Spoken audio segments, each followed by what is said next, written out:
방송에서 제공하는 투자 정보는 투자 판단에 대한 조언입니다. 방송에서 제공하는 주식의 가치, 가격 상승 및 가격 하락에 대해서는 방송사에서 보장하지 않습니다.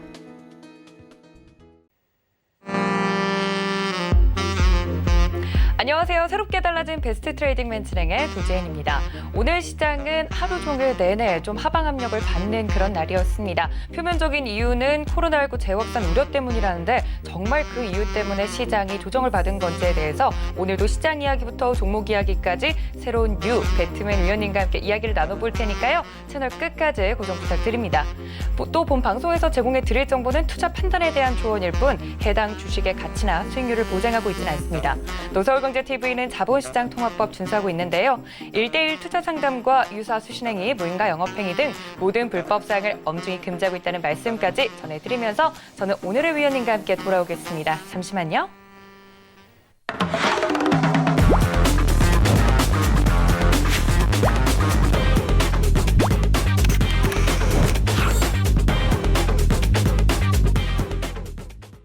네, 오늘 목요일을 책임져 주실 오늘의 배트맨 위원님 모십니다. 김선윤 위원님 모십니다. 위원님 어서 오세요. 네, 반갑습니다. 네, 저희 위원님 정말 오랜만에 서울경제TV에 다시 돌아오셨다고 하는데 오랜만에 나오신 만큼 우리 시청자 여러분들께 인사 한마디 좀 부탁드릴게요. 네, 한 3년 넘은 것 같아요. 저녁 방송 한번 나온 게 오랜만에 나왔는데요. 그간에 좀 많이 좀 시장에 숨어 있으면서 좀 많은 공부를 했습니다. 그래서 여러 정보들을 좀 많이 공유할 수 있을 것 같고요. 또 계속 앞으로 나오면서 좋은 정보 공유하면서 또 좋은 수익으로 보답드리도록 하겠습니다. 네, 저희 위원님을 기억을 하시고 김선윤 위원님 드디어 나오신다라고 반가운 얼굴이라고 또 이야기를 해주시는 분들도 계시더라고요. 오랫동안 우리 시청자분들이 기다렸던 만큼 시장에 대한 정확한 뷰와 종목에 대한 이야기들까지 오늘 준비를 많이 하셨다고 하니까 채널 끝까지 고정 부탁드립니다. 자, 위원님 오랜만에 저녁 방송으로 돌아오셨다고 하는데 오늘 시장에 대한 이야기를 안 해볼 수 없겠죠? 위원님 오시는 날 장이 좀 좋았을 걸. 또 시장이 오늘 약간 조정세를 받는 그런 모습이었습니다. 위원님 오늘 시장 정말 왜 빠진 건지 오늘 시장 한마디로 좀 정리해 주시죠. 예, 오늘 전체적인 그 시장 포인트 자체가요, 썩 좋지가 않았어요. 정말 최악이라고 볼 수가 있었던 그런 하루였던 것 같습니다. 시장 전반적으로 뭐 좋은 모습을 보이지 못했고 오히려 조금 장 초반에 조금 다시 한번 살아나는 모습을 보이다가도 다 도로 좀 밀리는 모습이었어요. 뭐 해외 상황, 선물 상황 좋지 않았고 전반적으로 상황이 안 좋았던 것 같습니다. 특히나 개인들만이 시장에서 좀 매수를 하는 그런 시장 흐름을 보였어요. 여러분 아시겠지만 지금 3월부터 이어진 이 동학 개미 운동 자체가 왠지 오늘 시장에서는 좀 많이 흔들린 것 같아요. 어제 시장도 그랬고 사실 이번 주 시장 자체가 개인들의 좀 매수가 많이 이어지는 모습이 상당수 보였습니다. 그러니까 기관들과 외인들 자체는 조금은 어떻게 해요? 네. 정리를 하는 듯한 포인트가 나왔거든요. 남북 이슈들 좀 안 좋았지만 다시 한번 어떻게 해요? 정리되는 모습이에요. 그런데 코로나 이슈 자체 어떻게 해요? 더 커지면서 약간 불안합니다. 대외적으로도 이제 중국과 이제 그 미국의 커다란 이제 싸움판이 또 일어나고 있는 모습이기 때문에 여타 이래저래 좀 불안한 모습 보입니다. 하지만 지지난주부터 해서 연준의 힘 있는 모습, 중국의 또 힘 있는 자금 정책들로 인해서 시장이 또 움직였단 말이죠. 그러면 사실 이번 주 시장 자체 그리고 다음 주 시장은 어느 정도의 조정은 염두해 둘 수밖에 없는 시장이었어요. 하지만 오늘은 조금 과하지 않았나라는 생각이 좀 들긴 합니다. 특히나 개인들 간의 이 매수 흐름 자체가 좀 불안하게 좀 모습이었거든요. 그래서 내일 시장이 어떻게 될지 모르겠어요. 좀 지켜봐야 되겠지만 내일 시장 자체에서도 약간의 조정이건 아니면 현재 시장 자체 흐름을 유지할 수 있습니다. 그래서 큰 하락은 없겠지만 흔들림이 나올 수 있다는 거에 흔들리지 마시고 오히려 다음 주 시장에서 좀 더 긍정적인 시그널을 보시고서 좀 대응하시는 게 어떨까 이렇게 좀 짧게 좀 말씀드리겠습니다. 네, 위원님께서 오늘 시장 간단하게 정리를 해주셨습니다. 예상 가능한 조정이었지만 좀 깊지 않았나라고 말씀을 해주시면서요. 내일이 또 금요일장이니까 내일장부터 이제 흐름을 보시면서 다음 주장까지 좀 대응을 해보시면 좋을 것 같다라고까지 말씀을 드렸습니다. 자, 오늘 위원님께서 또 오랜만에 돌아오신 만큼 강의 내용도 굉장히 알차게 준비를 했다고 하는데 위원님 강의 바로 들어보도록 할까요? 네, 오랜만에 좀 강의를 준비해봤습니다. 제가 주로 이제 주종목이 공시를 잘 보기도 하고 그리고 유상증자나 전환사채 이런 분석을 좀 많이 하는 편입니다. 그래서 오늘 제가 여러분들께 좀 짧게나마 말씀드리고 싶은 게 유상증자에 대한 부분 많이 궁금하시잖아요. 그다음에 전환사채가 어떻게 이루어지는지 어떤 식으로 시장에 나오는지 이런 부분을 짧게 좀 설명을 좀 드려보도록 할게요. 아마 시장 보실 때 갑자기 공시가 떴어요. 유상증자 발행. 근데 이게 좋은 건지 나쁜 건지 사실 모르시는 분들이 많아요. 요즘에 동학개미운도 일어나면서 주식시장을 굉장히 오랫동안 안 오시다가 오신 분도 많고 처음 접하시는 분들도 많단 말이에요. 그래서 꼭 알아야 될 겁니다. 그리고 전환사채에 대한 부분들도 아신다면은 큰 도움이 될 수 있다는 거 참고하시고 한번 오늘 강의를 주의 깊게 보시면 좋을 것 같습니다. 자, 우선은 제가 그 유상증자에 대해서 좀 설명을 드릴 거예요. 유상증자. 여러분 그 유상증자라고 하면은 그냥 좋은 거라고만 아시는 분도 있고 아니면은 나쁜 거, 아니 별로 안 좋아라고 알 수 있죠. 우선적으로 가장 흔하게 나오는 게 뭐 주주 배정 방식 유상증자 보시면 되고요. 그다음에 삼자 배정 방식의 유상증자라고 보시면 됩니다. 또 하나 더 있는데 일반 공모 방식이에요. 요 세 가지가 주를 이루고 있어요. 근데 흔히 공시상에 많이 보시는 게 뭐냐면 주주 배정 후 실권주 일반 공모고요. 그다음에 또 많이 눈에 들어오시는 게 삼자 배정 유상증자입니다. 자, 흔히들 아시는 게 이 삼자 배정 유상증자에 대해서는 굉장히 긍정적이다라고 보시는 분이 많은데 그렇지 않은 경우도 있어요. 그냥 시장의 흐름과 또 누가 들어오냐에 따라서 또 어떤 납입일이 언제냐에 따라서 상당히 조금 많이 갈립니다. 자, 우선 주주 배정 후 실권주 일반 공모에 대해서 좀 설명을 좀 드려볼게요. 제가 이거를 클릭하면은 공시를 볼 수 있게끔 제가 설정을 해놨습니다. 같이 좀 보시죠. 자, 쌍방울입니다. 쌍방울 공시사항인데요. 보시면은 주주 배정 후 실권주 일반 공모라고 나와 있습니다. 보시면 여기 볼게요. 자, 여기 보시면은 증자 방식에 대해서 정확히 표시가 되어 있습니다. 주주 배정 후 실권주 일반 공모로 진행을 합니다라고 나와 있어요. 뭐 시설 자금은 얼마고, 그다음에 또 운영 자금은 얼마고, 뭐 채무 상환금 얼마고, 기타 등등 해가지고 이렇게 세팅이 됩니다. 그래서 얼마를 발행합니다라고 공시를 하게 되죠. 그런데 재밌는 점은 주주 배정 후예요.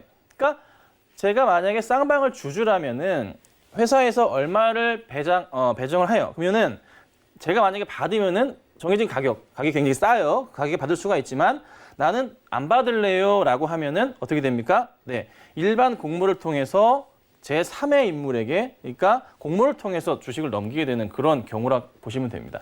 사실 주주 배정 일반 공모, 이런 실권주 일반 공모에 대해서 시장에 공시가 나오게 되면은 그리 썩 반응이 좋지는 않습니다. 왜냐하면은 발행되는 가격에 대한 포인트거든요. 아래로 쭉 내리면요.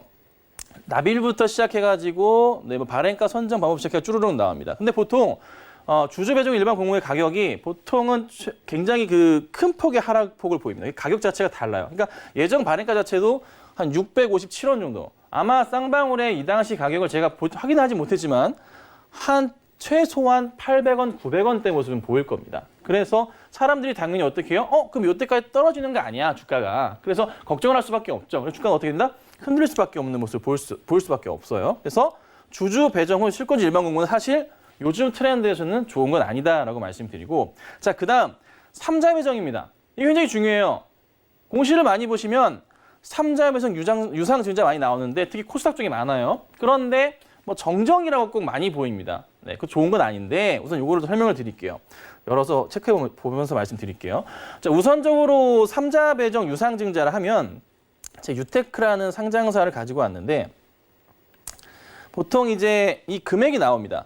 조달 목적으로 인해서 요만큼 해가지고 죄송합니다. 한 50억 가량의 삼자 배정 유상증자를 합니다라고 나와 있고요. 그 다음 꼭 체크하셔야 될 게 뭐냐면 주의 깊게 보셔야 돼요. 체크하셔야 될 게 삼자 배정 유상증자는 기본적으로 할인율 또는 할증률을 가지고 있습니다. 네, CB와는 다르게 전환사채와는 다르게 할인을 해줍니다. 그래서 10%가량 할인 발행을 보통 합니다. 근데 정해진 가격 자체가 1,705원으로 나와 있지만 이거는 가중평균 산술치에 따라서 정해진 수치로 가격을 결정해야 되어 있습니다. 그래서 이건 굳이 안 보셔도 돼요. 계산 안 하셔도 돼요. 알아서 나옵니다.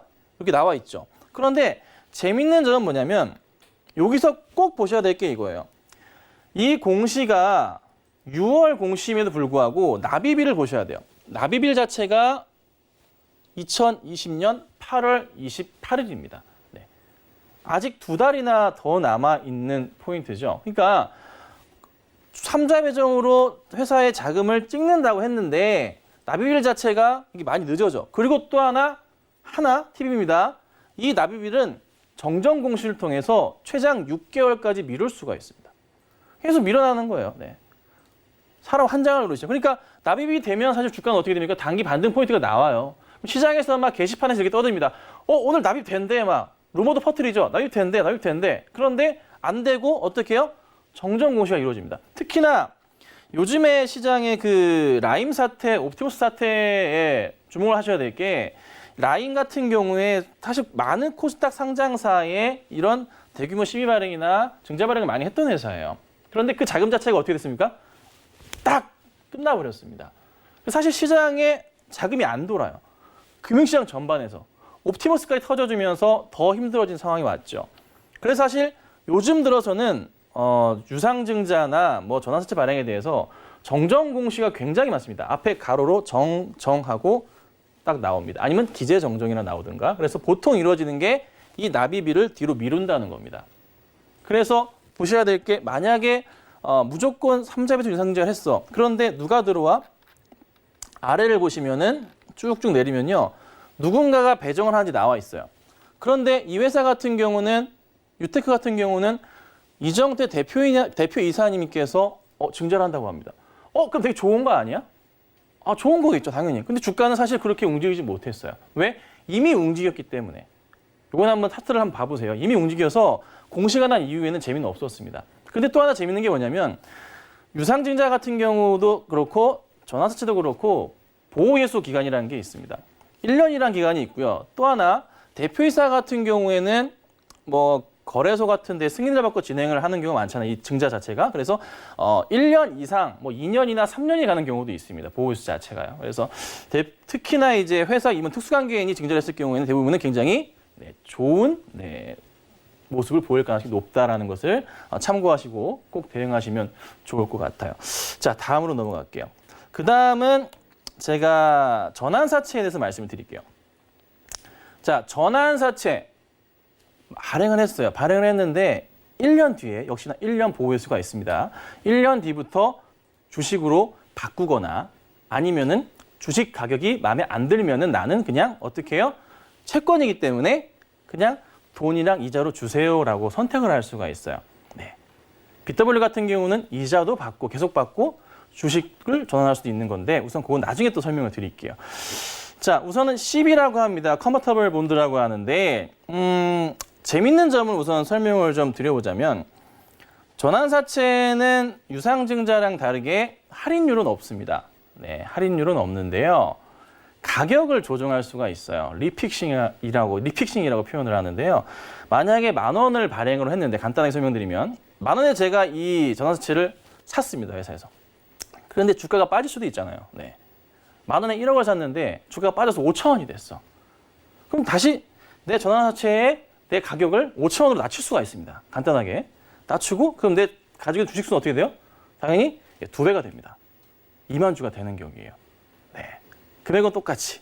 그래서 사실 전환사채를 발행했을 경우에 이런 간극이 있습니다. 일반 주식을 사는 사람과 전환사채를 사는 사람의 어떤 간극이 있냐면 주식 사는 사람은 사자마자 어떤 생각을 합니까, 여러분?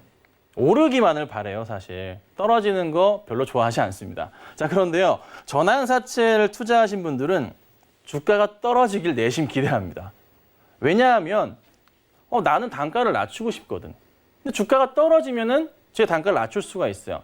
이 리픽싱으로 인해서. 전환가액 조정이라는 걸 통해서 낮출 수가 있는 겁니다. 자, 이걸 볼게요. 실전입니다. 브레인 콘텐츠라는 회사가 전환사채 발행을 한 그런 포인트인데 이거를 좀 자세하게 제가 설명을 좀 드려볼게요. 자, 우선은 25회차를 제가 열어봤어요. 6월 23일 겁니다. 따끈따끈한 거고요. 50억 원치에 대한 부분입니다. 전환사채를 보실 때 가장 중요하게 보셔야 될 게 뭐냐면 첫 번째, 이자는 얼마나 받느냐입니다. 이자는 얼마나 받느냐. 여기 보시면 표면 이자율이 0%예요. 그리고 만기 이자율도 0%입니다. 이게 무슨 말이냐? 표면 이자율은 어떠냐면요. 만약에 표면 이자율이 네, 4%다. 표면 이자율 4%다 하는 경우는 어떤 식이냐면 이거를 분기마다 주는 거예요. 4%의 1년 이자를. 그래서 예를 들어서 내가 얼마 이상을 투자했는데 그러면 매 분기마다 1%의 이자를 어떻게 해요? 이 회사에서 브레인 콘텐츠에서 제 통장 계좌로 넣어줍니다. 이자를. 분기마다 1%씩 4번 넣어줍니다. 매년 이렇게. 굉장히 재밌겠죠. 그렇죠? 그런데 여기 보시면 재밌는 게 있어요. 이 회사의 표면 이자율과 만기 이자율의 발행이 0%예요. 둘 다. 만기는 다 끝난 3년 이후에 주는 거고요. 표면은 네, 분기마다 챙겨주는 거예요. 매년 4%의 이자를. 근데 0이야. 그러면 이건 뭐야? 유중이 더 나은 거 아니야? 그럴 수 있겠죠. 근데 이거는 어떤 식이냐면 이 회사가 정말로 이렇게 볼 수도 있어요. 나 브레인 콘텐츠라는 회사 정말 자신 있어. 나 12발행 하고 싶으면 니들한테 하고 싶으면 당신이 하고 싶다면 어떻게 해요? 나 이자 안 줄 거야. 선택해. 이렇게도 볼 수가 있습니다. 그러니까 회사에 대한 자신감도 있어요. 또 예를 들어서 유상증자 같은 경우에도요. 보통 할인을 하지만 회사가 난 너무나 당당하고 나 회사 너무 좋아. 만약에 우리 회사 유증하고 싶으면 할증하겠습니다. 라고 할 수도 있습니다. 그래서 10% 할인이 아니라 10% 할증을 해가지고 발행하는 경우도 아주 간혹 있습니다. 네, 하지만 그건 아닌 것 같은데 어찌됐든 12 발행을 이렇게 해요. 만기 이자율 0%. 여기까지 보면 굉장히 좀 좋아요. 자, 여기까지는 우선 이해를 하시겠죠? 자, 좀 지우고 밑으로 내려가 볼게요. 자, 그런데 여기서 보시면 재밌는 점이 있어요. 쭉쭉 올려볼게요. 전환 청구 기간도 좋고 다 좋은데 이걸 자세히 보셔야 돼요. 전환가액 조정에 관한 사항입니다. 가장 중요한 것 중에 하나예요. 전환사채를 보셨다. 내가 가진 회사가 전환사채를 발행했어요. 발행하면은 1년 뒤에 주식으로 바꿔가지고 던질 수가 있죠. 오버행 이슈가 있어요. 좋은 건 아니에요. 1년 뒤에 보면은. 하지만 당장에 있어서는 어떻게 해요? 회사가 자금 수혈을 할 수 있단 말이에요. 그러면은 해피하단 말이죠. 그런데 전환가액 조정에 대한 사항입니다. 요거를 보통은 조정에 대해서는 거의 맨 아래쯤에 있습니다. 아래쯤에 있는데 쭉쭉 올리면서 보자면 제가 아까 리픽싱에 대해서 설명을 드렸어요. 리픽싱에 대해서. 여기 보세요. 자, 동그라미 칠게요. 보시면은 발행일로부터 6개월이 경과한 날로부터 이후 매 3개월이 되는 날을 전환 가격 조정일로 한다.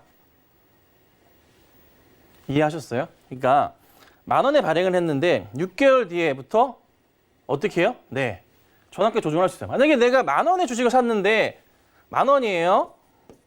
주가가 막 빠졌어요. 5,000원이 됐어.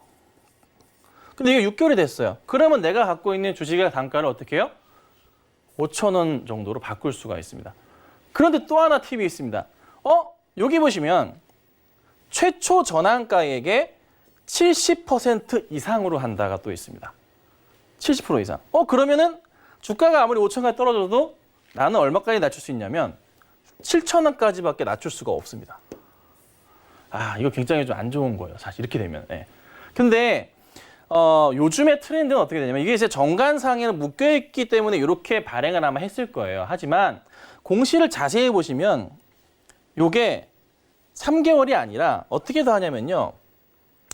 매달, 그러니까 이거를 1개월에 한 번씩 해가지고 전환가액 조정을 할 수 있게끔 나와 있는 공시들이 굉장히 많아요. 특히 코스닥 쪽에. 그리고 어디까지 낮출 수 있냐면 네, 액면가까지 낮출 수가 있습니다. 특히 코스닥 쪽에 많습니다. 자, 여러분 코스닥이나 종목 보유하는 종목 액면가 아시잖아요. 액면가 보통 코스닥 종목들 500원 정도 합니다. 500원 정도 하고요. 그런데 내가 예를 들어서 3,000원에 어떤 사람은 주식을 갖고 있고요. 어떤 사람은 CB를 갖고 있어요. 그런데 이 코로나가 갑자기 터졌죠. 그로 인해서 주가가 엄청나게 밀렸잖아요. 시장 자체가. 그런데 3,000원에 CB를 들고 있는 사람은 반토막이 나더라도 액면가까지 낮출 수가 있습니다.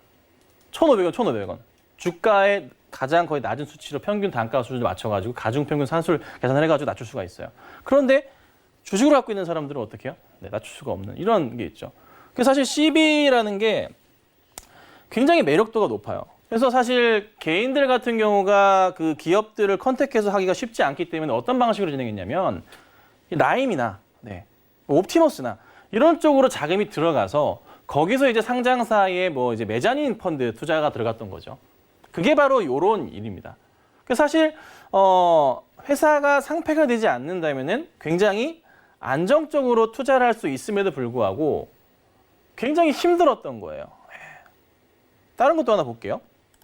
이건 이제 정정에 대한 부분인데 투비소프트라는 회사고요. 정정 신고 보고라고 해서 전환사채입니다. 자, 근데 보시면은 사채 만기일 좀 올릴게요. 죄송합니다. 자, 사채 만기일에 딱 확인을 해보니 납입일 변경에 따른 정정이라고 나옵니다. 자, 아까 말씀드렸다시피 유상증자도 그렇고요. 전환사채도 그렇고 납입일을 변경할 수가 있습니다. 그냥 계속 미루는 거예요. 왜? 자, 이런 경우가 있습니다. M&A를 하는데 M&A 이런 표현도 그렇게 M&A 꾼들이 M&A를 하는데 회사를 딱 인수하려고 하는데 자금이 사실 모질라요. 그러니까 딜을 칠 때 회사에서 인수대금은 얼만큼이고 추가로 얼마 정도의 뭐 CB 발행을 하고 이런 계약들이 있을 거 아니에요. 일반적으로 회사 인수함에 있어서 유증은 얼마를 해야 되고 이런 아주 복잡한 과정들이 있습니다. 그 과정에서 납입을 해야 되는데 돈을 못 구한 거지 아직. 예를 들어서 그러니까 돈을 넣기로 한 사람이 나 돈 안 넣을래 이렇게 된 거예요. 그러니까 회사 입장에서도 어떻게 합니까? 정정을 할 수밖에 없어요. 특히나 이번에 코로나 이슈로 인해서 자금난, 특히 라임 이후로 더 자금난이 힘들었습니다. 회사들이. 그래 당연히 어떻게 됩니까? 정정을 하는 거예요. 계속 미루는 거예요. 미루는 거예요. 또 미룹니다. 또 하나 팁을 드리자면 만약에 100억을 불렀어요. 100억을 불렀어요. 100억을 딱 불렀는데 이걸 만약에 나중에 결국에 CB 발행을 못하고 취소하면 벌점이 있어요. 상장사에 있어서 벌점은 굉장히 치명적입니다. 벌점이 많아지면 어디까지 갑니까? 상장 폐지 실질 심사까지 갑니다. 치명적이에요. 벌금도 있고요. 근데 100억인데 만약에 50억만 해서 진행을 하면은 그러니까 50%까지는 봐줘요. 넣는 금액을. 그런 것도 있어요. 그러니까 조금은 이제 유두리가 있긴 한데 사실 이 정정 공시가 나온다는 것은 좋지 않다는 거. 그러니까 돈을 못 구했다. 회사가 돈을 못 넣고 있다. 누군가 진행했는지 모르겠지만 돈을 못 넣고 있기 때문에 굉장히 조금은 조심을 해야 된다. 이렇게 좀 말씀을 드릴게요. 자, 그리고 다시 또 넘어가 볼게요. 다음 페이지인데 그러면 이제 유상증자 장단점이랑 전환사채 장단점을 제가 짧게나마 설명을 드려볼까요? 아까 제가 말씀드렸지만 유상증자는요. 할인율을 통해서 발행가 조정을 할 수 있습니다. 기본적으로. 그러니까 아까 10% 할인을 할 수 있고 할증도 할 수 있어요. 그렇지만 할증은 제가 아시는 회장님께서 할증하신 적이 있는데 별로 좋지 않았어요. 너무 회사가 자신감 있다 보니까. 근데 보통은 할인을 해요. 그래서 한 10% 정도 이렇게 할인을 합니다. 할인 발행을 합니다. 자, 그리고 회사에서는 유증을 좋아해요. 왜냐하면 부채로 잡히지가 않아요. 회사 입장에서. 부채로 안 잡힙니다. 나중에 뒤에 설명을 드릴 건데 부채로 잡히지 않기 때문에 회사에서 해피하고요. 아마 회사에서 그리고 또 주의 깊게 진행하는 것 중에 하나, 유증 중에 하나가 뭐냐면 바로 지분 공시가 들어가기 때문에 대주주와의 그 포인트를 잘 맞춰야 됩니다. 그래서 계약서상으로도 회사의 경영권 침해하지 않겠다 이런 내용이 들어가기도 합니다. 자, 그다음에 단점은 전환사채는 리픽싱이라는 조항이 있어서 발행가액을 바꿀 수가 있어요. 주가가 떨어지면은 해피해지죠. 그렇죠? 하지만 유증은 가격 조정을 할 수가 없습니다. 그래서 회사 입장에서는 굉장히 해피한 투자 방식이 되는데 3자 배정을 제외하고서 유증 중에는 나머지 이제 일반 공모나 하는 경우에는 사실 주주들이 굉장히 부정적이죠. 그러니까 많이 보셨을 거예요. 일반 공모 유증하는데 주가 어떻게 됩니까? 갑자기 막 하한가 가게 돼요. 왜요? 가격이 원체 싸게 들어가니까. 그러니 굉장히 허다하다라고 말씀을 좀 드릴게요. 자, 그 다음에는 요거 전환사채의 장단점이에요. 제일 중요한 게 이거예요. 리픽싱을 할 수가 있다. 단가를 조정할 수가 있어요. 그러니까 이거보다 더 좋은 게 BW예요. 여러분 그 뉴스 검색창에다가 BW라고 검색하면요 안 좋은 기사밖에 없어요. 왜? 주주들이 싫어한단 말이에요. 엄청난 기사들이 나옵니다. 요즘에 그 특히나 큰 회사들 보시면. 근데 다 싫어요. 이게 뭐냐면 잠깐 설명드리자면 나중에 자세히 설명드리겠지만 전환사채는요 주식으로 받을래 그냥 이자 내고 돈으로 받을래 둘 중에 하나만 선택해야 돼요. 그런데 BW는요 주식으로 받으면 사실 이자를 못 받게 되잖아요. 근데 이자를 그 이후에도 계속 받을 수가 있어요. 예. 너무 매력적이잖아요. 그래서 너무 싫어하는 거죠, 사실. 엄청 싫어하는 거예요. 그래서 어쨌든 전환사채 장점 조정이 가능하다. 그리고 공시상 전환가 조정에 관한 사항을 명시하게 되어 있어요. 그러니까 특히나 이제 만약에 10,000원에 발행을 했는데 주가가 내려가지고 제가 단가가 떨어졌습니다. 근데 전환사채 같은 경우는 리피시 통해서 5,000원을 낮췄잖아요. 그거에 대해서 알릴 수 있는 게 사실 자율공시긴 해요. 그래서 회사에 전화해가지고 이 몇 회차 10이 어떻게 됐어요? 전환가액이 얼마예요? 물어보면은 가르쳐 줘야 되거든요. 근데 잘 안 가르쳐 줘요. 주단분들이. 그래서 알아서 계산을 좀 해야 되는 경우가 많습니다. 그래서 그런 부분은 좀 참고하시고 좀 대응하시면 좋을 것 같아요. 그래서 이거 뭐 특별한 건 아니기 때문에 제가 넘어가자면 일단 제가 오늘은 그 유증이랑 전환세 설명을 좀 드려봤는데요. 사실 이 시장에서 보자면 굉장히 중요한 투자처 가운데 하나예요. 그러니까 일반 개인들이 투자하기가 사실 어려운 부분이거든요. 그런데 펀드를 통해서 투자가 들어가서 많은 피해를 받습니다. 라임과 옵티머스나 등등 굉장히 많아요.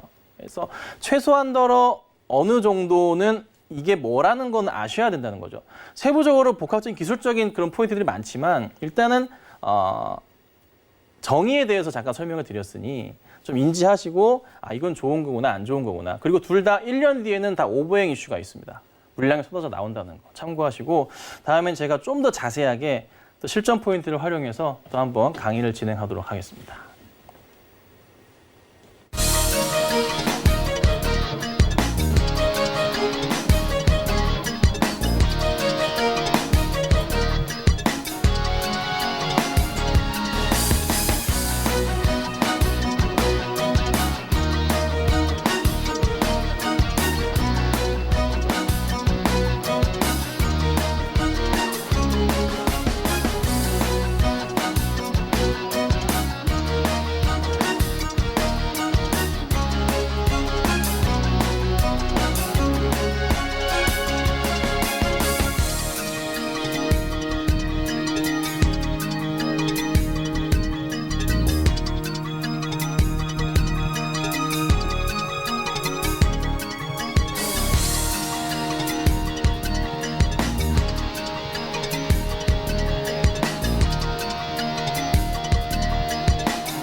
네, 이렇게 위원님의 강의까지 만나봤습니다. 제가 종목 상담을 이렇게 많은 시청자분들 걸 받다 보면요. 유상증자, 부상증자, 그리고 전환사채가 이 주가에 굉장히 좋은 영향을 끼칠지 아닐지에 대해서 우리 시청자분들도 굉장히 궁금해 하시더라고요. 기본적인 거지만 잘 모르는 수도 있으니까 이 점에 대해서 위원님께서 아주 자세하게 오늘 짚어주셨습니다. 또 최근 증권가를 이제 강타했던 여러 가지 사건들이 있었죠. 라임 사태뿐만 아니라 제2의 라임이라고 불리는 옵티머스 사건까지 이렇게 개인 투자자분들의 피해를 받을 수 있는 부분들이 분명히 있기 때문에 이 부분들에 대해서 위원님이 오늘 강의 시간을 통해서 자세하게 설명을 드렸으니까 이 점까지 모두 참고 부탁드립니다. 자, 이렇게 위원님의 강의까지 들어봤으면요. 저희는 위원님과 함께 종목과 업종 시간으로 다시 돌아오겠습니다. 잠시만요.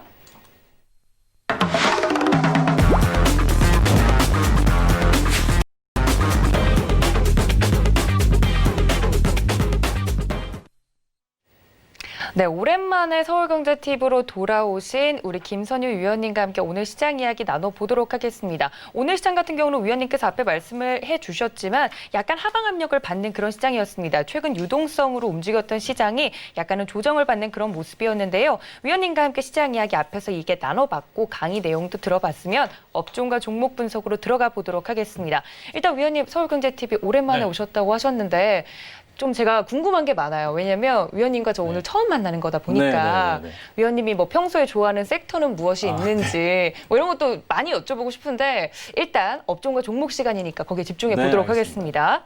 그러면 위원님 업종과 종목 오늘 어떤 쪽에서 좀 눈여겨보셨는지 궁금해요. 좀 시장이 흘렀잖아요. 그러니까 사실 오늘 오른 업종을 찾기가 좀 힘들었어요. 그러니까요. 정말 안 좋았습니다. 그러니까 오후장 내내 안 좋았고 좀 어느 정도 상승 가닥이 보일 만도 했는데 그냥 전혀 뭐 없었습니다. 그냥 오로지 그냥 개인은 사고 외인은 팔고 기관이 그러니까요. 엄청 팔고 오늘 기관이 1조 이상 물량을 좀 뱉어냈거든요. 요즘 기관이 왜 이러는 걸까요?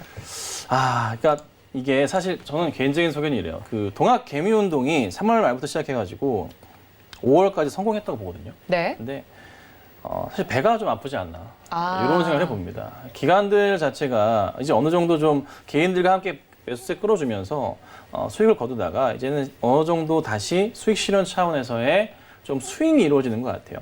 그래서 좀 단기적인 포인트에서도 요즘 들어서 기관 외에도 자꾸 매도세가 많이 나오고 있긴 하는데 좀 하루빨리 돌아와줬으면 하는 게 그런 포인트고요. 그리고 오늘 정말 좀 그래도 뭐 그나마 외인들이 좀 같이 사준, 개인들과 사준 업종이 전기전자 업종이었어요. 전기전자요? 예, 그렇습니다. 전기전자 업종이 그나마 사줬는데 나머지는 거의 다 뭐 사주지 않았다 보시면 될 것 같아요. 그나마 삼성전자를 통해서도 조금 매수세가 좀 들어온 포인트가 잡혔어요. 특히 삼성전자 같은 경우는 외인들 같은 경우 매수가 좀 굉장히 좋았고 개인들도 굉장히 좋았던 것으로 좀 보이고 있습니다. 제가 좀 주목해 보는 거는 동학 개미운동 혁명을 이끌었던 그 시초 자체가 삼성전자를 매수하자 그래서 은행에서 대규모 뭐 대출하는 뭐 이런 뉴스도 많이 보였잖아요. 네. 막 그냥 자금 다 끌어다 쓴다. 그리고 그저께 어제였나요? 그 SK 바이오 공모하는데 엄청난 자금이 몰렸습니다. 그렇죠. 네, 경쟁력이 맞습니다. 어마어마하더라고요. 1억을 넣어서 13주였나요? 네네. 13주를 돌려받을 정도로. 근데 그 자금들이 사실 이게 개인들이 주식으로 들어올 수 있는 자금처럼 보이긴 하지만 대부분 다 끌어쓴 자금들이에요. 뭐 마이너스 대출 통장을 쓴다거나 뭐 이런 식으로 해가지고 자금을 단기로 끌어가지고 투자가 들어가고 그 주식을 받았습니다. 그래서 또 좋은 모습을 보일 수 있겠죠. 그와 관련해서 또 SK 관련주들이 상승 흐름을 그간 이어오기도 했었고 오늘도 마찬가지 모습을 좀 보이기도 했던 것 같아요. 자, 그런데 전기전자를 주목해야 될 게 삼성전자가 3월 19일 이후부터 해서 꾸준하게 반등을 주면서 5만 원 이상 넘어가면서 6만 원 돌파 초입에 사실 있었습니다. 자, 그런데 너무 이 최근에 시장 흐름과 너무 같이 좀 움직이긴 하지만 좀 너무 기관과 외인들이 도움을 좀 안 주는 모습이 나왔어요. 근데 이 포인트에서 제가 말씀드리고 싶은 거는 6월 중순부터 해가지고 최근 들어서까지 사실 천천히 우상향하는 그림은 나왔었거든요. 네. 그러니까 흐르기보다는 단기적인 조정이 좀 나왔었던 것 같아요. 어제 시장에서도 굉장히 강한 모습 보였고요. 오늘 약간 밀리긴 했지만 이게 지난 화요일 6월 23일에 밀렸던 포인트보다는 그래도 버텨주면서 시장이 더 오늘이 안 좋았거든요. 버텨주면서 가격을 형성하고 있거든요. 이 말인즉슨 외인이 매수 들어오고 개인들 숫자 들어간 거. 그러니까 동학 개미운동으로 인한 2차 성공 가능성에 삼성전자를 좀 주목해봐야 되지 않을까 생각이 듭니다. 여기서 끝나는 게 아니라 더 갈 수 있다는 거죠. 삼성 대규모 설비 투자 진행하고 있습니다.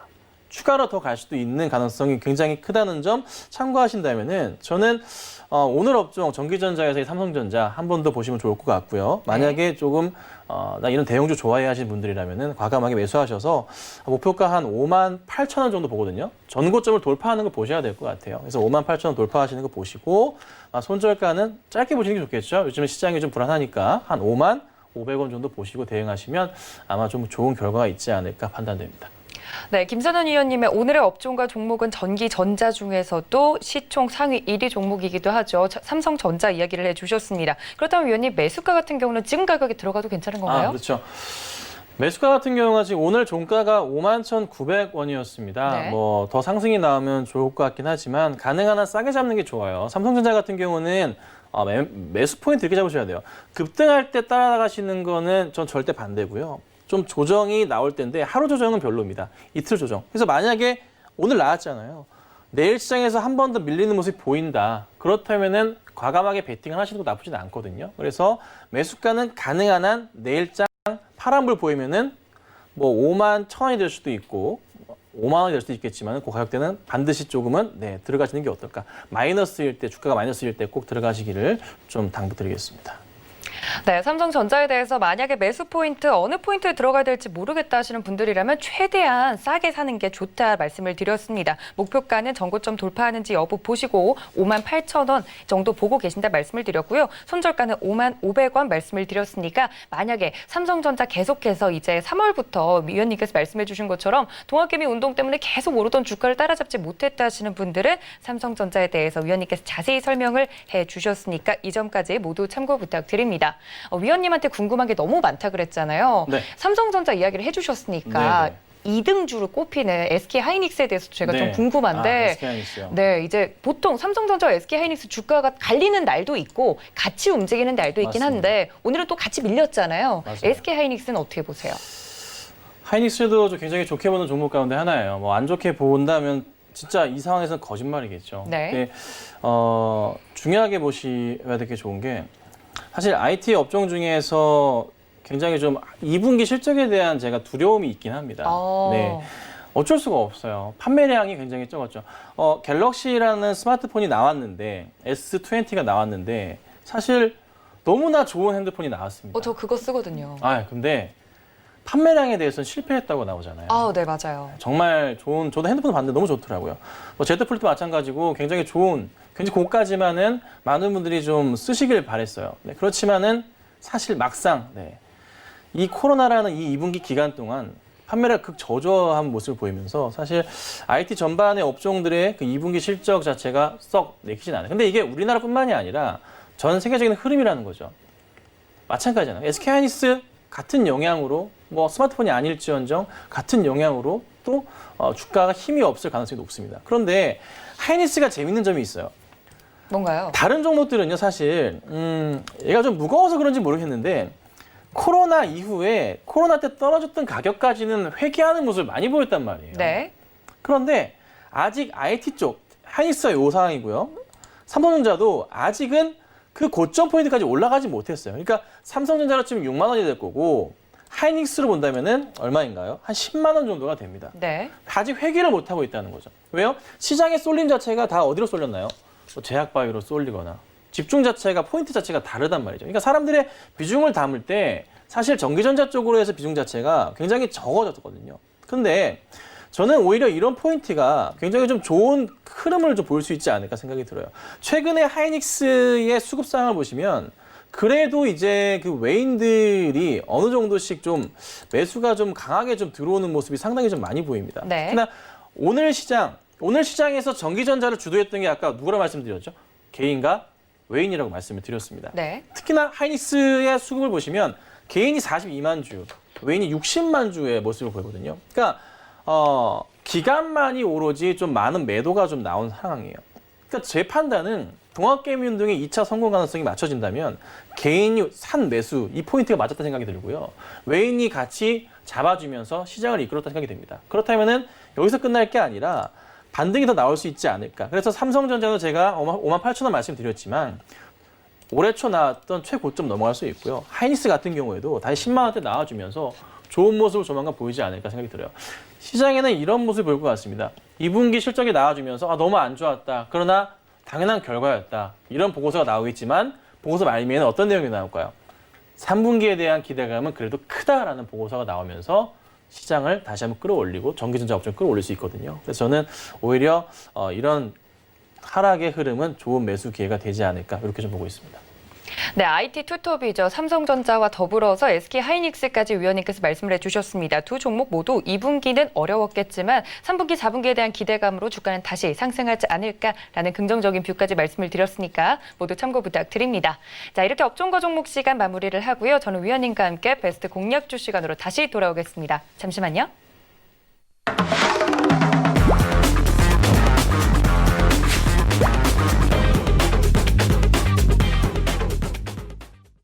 네, 위원님과 함께 베스트 공략주를 알아보는 시간입니다. 위원님께서 앞으로 맡아줄 요일이 이제 목요일인데 네네. 보통 이제 목요일 저녁에 방송을 하면 네네. 내일 금요일장밖에 안 남아 있잖아요. 맞습니다. 그래서 좀 공략할 수 있는 그 매수 기회가 많진 않아요. 예, 그런 그래서 것 같아요. 단기적으로 들어가는 종목을 가져오실지 아니면 중장기로 아. 보실지 제가 궁금은 한데 일단 오늘 베스트 공략주는 어떤 걸로 준비해 주셨어요? 그러니까 이게 사실 이 종목을 보통 추천을 할 때는 월요일, 화요일 날 집중을 좀 해줘야 되거든요. 그렇죠. 네. 근데 이제 목요일이나 금요일, 특히 금요일에 이제 누가 하시는지 제가 잘 모르겠는데 네. 사실 굉장히 불리하긴 해요. 그렇죠. 그래서 저는 그나마 위안을 좀 삼고 좀 말씀을 좀 드리겠는데요. 네.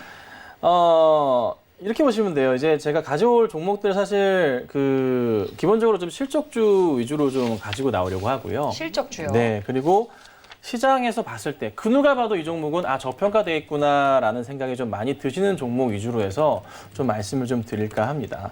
그래서 오늘 제가 가지고 나온 종목은 또 전기전자 관련한 또 IT 부품주를 좀 가지고 나와봤는데 그럼 위원님 네네. IT 부품주 쪽으로 원래 좋아하세요? 그쪽은 아니고요. 네네. 뭔가 주특기 섹터가 있을 것 원래 같은데. 뭐 자랑은 아니지만 이전에 제가 셀트리 윤으로 불렸습니다.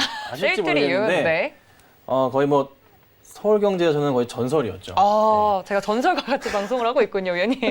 왜냐하면은 셀트리온을 한 3만 원일 때부터 이제 추천을 드려서 3만 원이요? 그때 아마 거의 모든 증권가 방송가 전문가분들이 셀트리온 욕을 하실 때였어요. 그래서 아마 몇 분만이 저와 비슷한 몇 분만이 셀트리온이 좋다고 해서 추천을 드렸었고 이게 20만 원, 30만 원 이렇게까지 올라가는 모습을 보였었죠. 그래서 네. 제약바이오에서 굉장히 좀 많은 종목을 컨트롤하긴 했었는데요. 얘기도 많이 하면서 많은 대화를 나눴었는데 지금은 역시 제약바이오가 좋지만 이제 IT 쪽으로 해서도 한 번은 어떻게 해요? 부품주도 소외받았지만은 그래도 실적 좋은 종목들이 생긴단 말이에요. 네. 눈여겨볼 때가 아닌가라는 생각이 듭니다. 그래서 2분기 실적에 대한 기대감은 접어야 되지만 3분기, 4분기를 베팅할 때는 온 거거든요. 주식이라는 게 항상 2개월, 3개월 전 선행하기 때문에 지금 기회가 오히려 매수하기 오르기 전 타이밍이 아닌가 이렇게 좀 보기 때문에 제가 오늘 한번 IT 쪽으로 가지고 나왔습니다. 알겠습니다. 제가 정말 대단한 분과 함께 지금 방송을 하고 있네요. 위원님께서 또 과거에는 제약 바이오주가 이제 크기 시작할 때 그때 공략을 해서 수익률이 많이 나셨다고 했는데 그럼 오늘의 베스트 공략주도 굉장히 기대가 됩니다. 이제 최근 시장은 반대로 제약 바이오주가 잘 가고 있지만 네네. 좀 소외받은 IT 부품주 네네. 중에서 어떤 종목 꼽아주셨어요? 예, 좀 괜히 제가 전설이라 그래서 좀 죄송스러운데요. 네. 다시 한번 좀 전설해 보도록 하겠습니다. 자, 오늘 가지고 나온 종목은 JNTC라는 회사를 좀 가지고 나와봤어요. 빠르게 이제 검색을 한번 해보시면 회사가 얼마나 좋은 회사인지 아실 수 있을 것 같습니다. 자, 기본적으로 이 회사 스마트폰 부품 생산을 하고요.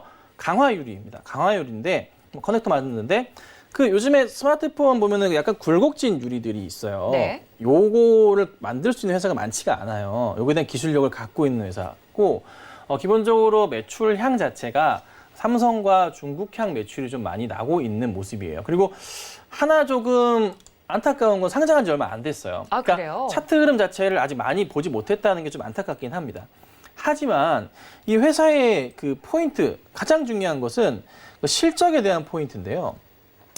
이 많은 보고서들이 쏟아져 나오고 있긴 하지만 가장 눈여겨보셔야 될 것 중에 하나가 정말 말도 안 되는 실적의 성장성을 보이고 있습니다. 특히 2017년 같은 경우 매출액이 2,600억 정도 했고요.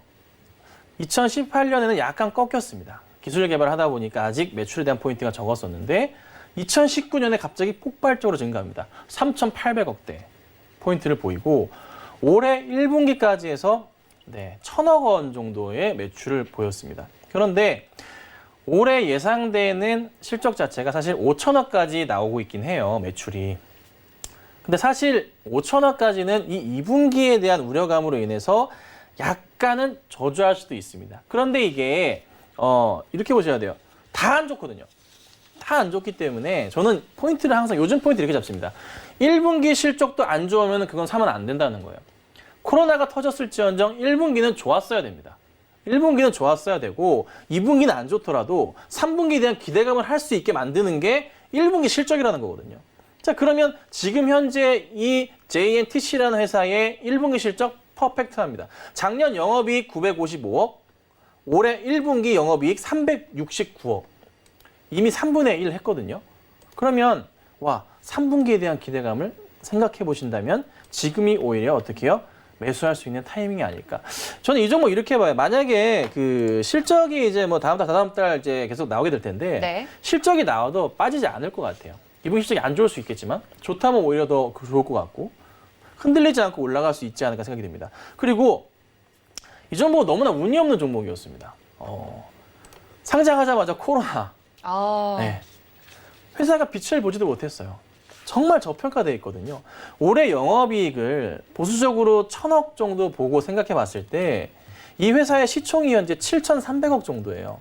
네. 7,300억. 작은 회사 아닙니다, 여러분. 네. 시총이 7,300억인데 PER을 맞춰본다면 최소한도로 어떻게 해요? 네. 7배. 그 말도 안 되는 거죠. 10배 이상 가져야 되잖아요. 그러니까 10,000원 주가가 있잖아요. 시총이 1조 이상은 가져야 정상 궤도에 오를 수 있는 회사가 아닌가라는 생각이 듭니다. 그래서 저는 이 종목에 대해서는 너무 안타깝다. 이렇게 좋은데도 불구하고 코로나 때문에 상장하자마자 이거 완전 얻어 터지고 그다음에 올라가는 듯 했는데 최근에 또 시장의 IT 쪽에서 너무 관심이 없다 보니까 재미도 없는 모습이네. 그쵸. 뭐 이런 모습 보이는 거죠. 그런데 최근 들어서 이 종목 사실 수급사항 보면요. 개인들이 요즘에 그 IT 시장에서 보여주는 전형적인 모습을 보여줍니다. 오늘 개인과 외인만 사고 최근 들어서는 개인과 외인만이 좀 집중하는 모습이고요. 기관들은 여지없이 매도를 계속 보여줍니다. 근데 여러분 이것도 팁이자면 상장하고 나면은 항상 팔아야 되는 물량들이 쏟아져 나와요. 그렇지 않아요? 네, 보호해수가 풀리게 되니까 그 물량들이 아직까지는 조금은 나오고 있지 않나 생각이 듭니다. 사실 차트적으로도 바닥에서 보자면은 많이 오르긴 했습니다. 네. 근데 정말 너무 많이 올랐다 표현하기도 애매하긴 한데 오르긴 했어요. 그래서 기관들은 어떻게 해요? 시장이 약간의 불안하기 때문에 차익 실현을 최근에 계속 하고 있는 거거든요. 그런데 이 차익 실현이 끝나는 순간 주가의 어떻게 해요? 방향성은 완전 턴이 될 수도 있습니다. 자, 그래서 13,000원이 아니라 그 이상 레벨업 할 수 있는 지금 바로 두 번째 계단 상승 시기가 오지 않았나 이렇게 좀 들기 때문에 관심을 보시고서 대응하시는 게 어떨까 이렇게 좀 말씀을 좀 드려보게요. 네, 알겠습니다. JNTC에 대한 자세한 설명 들어봤으면요. 위원님, 그럼 매매 전략이 중요할 것 같은데 지금 오늘 종가 같은 경우는 오늘도 상승, 윗골이 달려서 상승을 했습니다. 13,000원에 이제 오늘 마감이 됐는데 매매 전략은 그럼 어떻게 짜볼까요? 네, 회사가 저는 이게 좀 말씀드렸지만은 제가 이제 앞으로 가지고 나올 종목들에 대해서 짧게 볼 생각은 전혀 없어요. 길게 약간의 보세요. 조금은 한 2, 3개월 텀을 가지고 보시는 게 좋아요. 네. 하지만 단기 트레이딩도 나쁘지 않은 자리를 제가 가지고 나올 겁니다. 자, 오늘 시장 안 좋았음에도 불구하고 2% 이상 상승하면서 마감을 했습니다. 이 종목 사실 오늘 가만히 앉아서 보는데 이전부터 골라놓고 보았던 종목인데 정말 많은 그 찌라시라 표현을 좀 해도 될까 모르겠는데요. 네. 많은 막 소문들이 정보들이 있었군요. 소문들이 계속 나오는 종목입니다. 네. 그러니까 많은 분들이 지켜보고 있는 거예요. 이 종목에 대해서 좋은 종목이라는 인식은 누구나 하고 있어요. 하지만 중요한 거는 누가 먼저 선점하느냐입니다. 차트 보시면요. 최근에 선점을 아무도 못했습니다.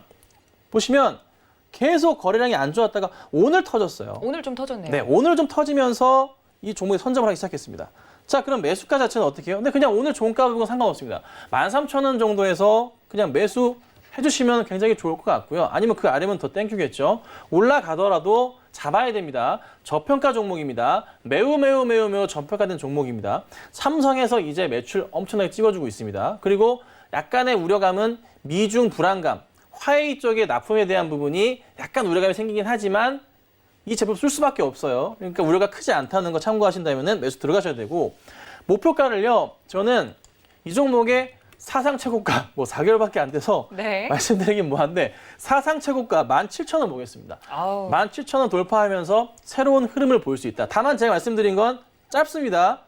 3개월 정도예요. 그 정도 기간 참을 수 있으시겠죠? 아니면 단기 트랙으로 보신다면은 14,000원 보셔야 돼요. 하지만 17,000원 보시고 대응하시고 손절가는 정말 짧게 잡을게요. 네.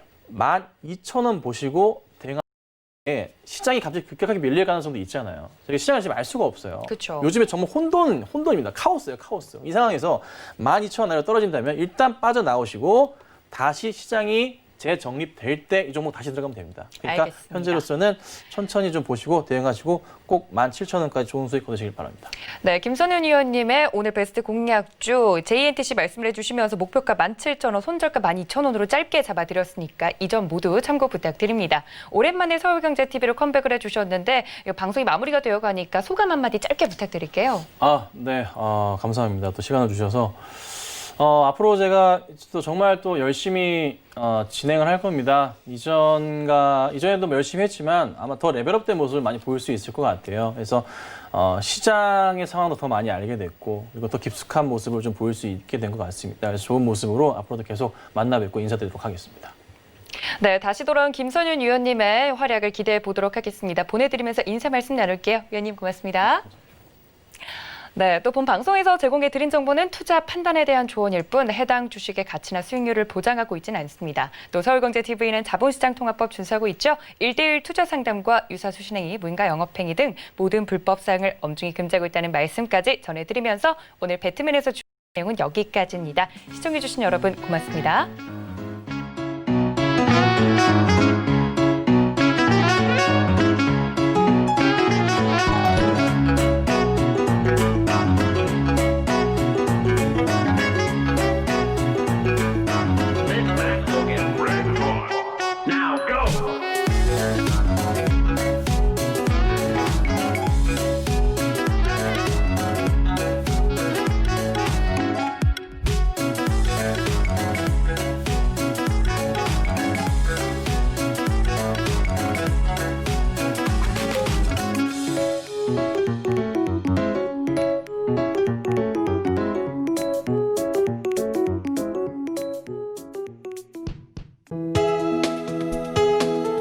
본 방송에서 제공하는 투자 정보는 투자 판단에 대한 조언입니다. 방송에서 제공하는 주식의 가치, 가격 상승 및 가격 하락에 대해서는 방송사에서 보장하지 않습니다.